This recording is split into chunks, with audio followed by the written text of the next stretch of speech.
আসসালামু আলাইকুম রহমতুল্লাহি ওবারাকাতুহু। আমার নবী করিম সাল্লাল্লাহু আলাইহি ওয়াসাল্লাম তাঁর শিখিয়ে যাওয়া খুবই একটি গুরুত্বপূর্ণ মাসওয়ারা হাদিস।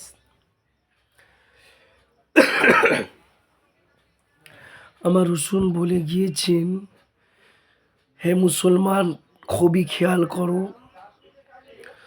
নাসাই শরীফের মধ্যে তো এসেছে এবং আরও বিভিন্ন মশলার কিতাবে আছে।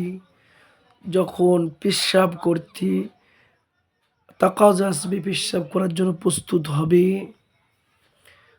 বসে যাবে এবং উঁচু জায়গায় বসবে এবং খেয়াল করতে হবে পূর্ব পশ্চিম না হয় উত্তর দক্ষিণ খেয়াল করে বসে পেশাব করতে হবে। এটা আমার রসুলের আদর্শ।